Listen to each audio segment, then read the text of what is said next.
In this screencast, we'll finish up the materials on the CFR. We'll cover citing the CFR and updating the CFR.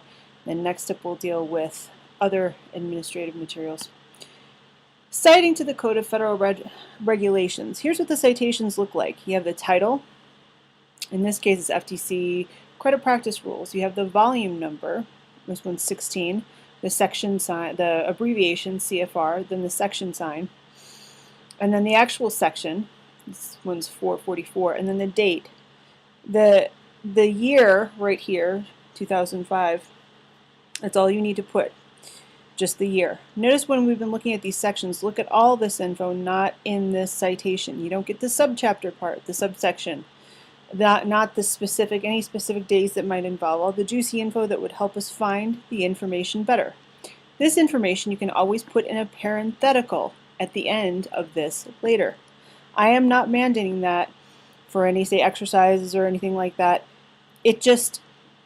I'm letting you know that there's enough flexibility in citation format so that if you need to put a parenthetical to help the reader find the information, which, as you remember, is the goal of citations, one of the goals, it helps keep you organized, and it tells the reader what section to look at, and also it tells them you know what you're talking about. If you put, say, a parenthetical in there, putting more identifying information into a site like this. You don't have to, but if you wanted to, you can certainly do that.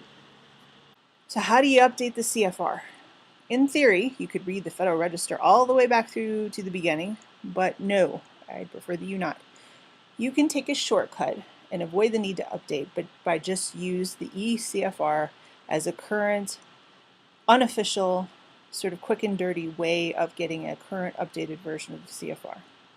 However, sometimes you might want to start with the official CFR and bring it up to date. Okay, a free and easy way of doing that is to look up the section of the CFR edition in the Legal Information Institute, that link that I showed you just now. Click on the Currency tab, you'll get links to the sections in the eCFR that have been changed. Remember, you can also do this by getting a KeyCite report, or on Lexis or on Westlaw in Shepherd's or a KeyCite on the relevant CFR sections from Westlaw or Lexis. So the proper way and the official way to sort of update the CFR is to do so through FedSys's list of sections affected, and this list of parts affected I actually just spliced in this slide because I forgot to put in the list of parts affected. You know, you can do so. You would think that in theory you could do so using your KeyCite report to get relevant CFR sections from Westlaw and Lexis, but it's not always the most reliable way of doing that. Let me show you what the list of sections affected and list of parts affected actually look like. So, clicking on list of sections affected,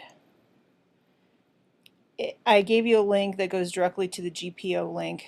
Going into the monthly LSA, let's say that you want to look in 2013 and see what happened in January. Any list of sections affected. So from January, say, 1st through the 31st of 2013, if you wanted to find out what had been updated in terms of Title VI domestic security, you would click, again, next to Title VI domestic security, where it says PDF. You could also look at the text file, but PDF is a little bit better because it gives you an exact image of what it looks like in the CFR. Scroll down and look at Title VI domestic security. You see that the only thing that was changed in terms of Title VI domestic security in the CFR, any changes that were made actually to the Federal Register to that particular title were a proposed rule that was added, and it was proposed Rule 5, and it appears on pages 4079 and 4347 of the Federal Register. Okay, so let's go to Title VI in 2013. Let's see if I can get there. If you go to Title VI, which you can pull up very easily in Hein Online or in FedSys, just Title VI domestic security from 2013, from the CFR, say from 2013, you'll see that Title VI was revised as of January 1st, 2013. That means it hasn't been updated since then of this 2013 edition. Okay, so if you scroll down, if you look at the explanation, about 5 pages in, they will say what the Code of Federal Regulations is and how it's kept updated. It's kept up to date, again, by the individual issues of the Federal Register, and the two publications, the CFR and the Federal Register, may be used together to determine the latest version of any given rule, to determine whether a code volume has been amended since its revision date. I'm in the middle of the page right here. In this case, January 1st, 2013, because this is when it was last, this edition that we were looking at was last revised. Consult the list of CFR sections affected, the LSAs, issued monthly, and also the cumulative list of parts affected, which appears in the reader's aids, and then they also give you a link on how to search that on FedSys, which is what I would recommend doing. If you look at both of them in conjunction, the two lists will identify the Federal Register page number of the latest amendment of any given rule. So that explains it right there. So again, if you wanted to update what happens with anything that happened with Title VI for the CFR, you'll note, let's say that you were on February 1st and you wanted to find out what had happened during the last month of 2013, and you were in February 1st, 2013. You would look at the LSAs, any changes January 2nd through January 31st, 2013, and you would see that proposed rules came up under Title VI. You would then also look at the list of parts affected.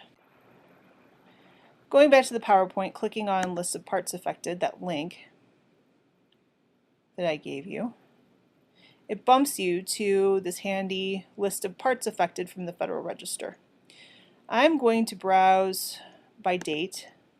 I'm going to choose a date range.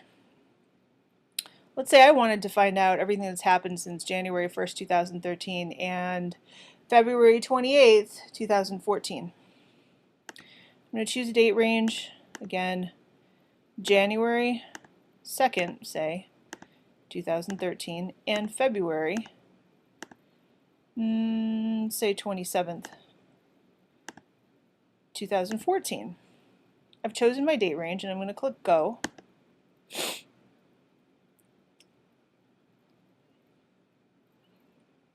I'm interested again in Title VI, Domestic Security. That's what we were on before.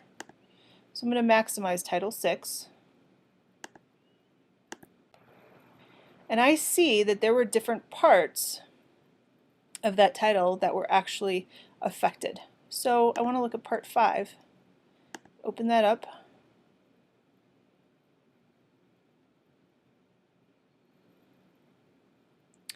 And you can look at every single part of Title VI that were affected. Okay? So there were proposed rules. There are rules and regulations as well. If you bump in there, it'll actually give you the Federal Register pages that actually had rules and regulations that affected, that changed that Title VI in that particular part. Okay. Here's an example, 6 CFR Part 5. They gave you rules and regs, and there were also proposed rules and regulations as well. And again, in terms of other ways of updating, we talked about using citators such as Shepard's or KeyCite to update the CFR. All right. I'm going to show you in a second how it looks in print, how the LSAs look in print. In print, you can say pull out this February 2002 or whatever you're looking at, and here is a more condensed version of the LSA. List of sections affected. Here's Title 23. Here are the sections. It tells you Section F was added to Section 1345 and where to find it in the Federal Register. Okay. This is 2002, so we could look in volume 2002 of the Federal Register and find that page number. So where are the proposed rules? Remember, the Federal Register contains these two. 420, we have 620, or 6, we have 420 at least. Note them. Not all of these things got passed because your final rules are there at the top. Not every proposal gets passed. This was of February 2002. I'd check a more current issue, obviously. Or, remember the citators are great, but with your LSA, you can do it for free. You can update electronically and for free using the GPO Access FedSys site. So in this short screencast, we covered citing and updating the CFR. Up next, we're going to cover presidential documents, publication of presidential documents, and agency adjudications and decisions.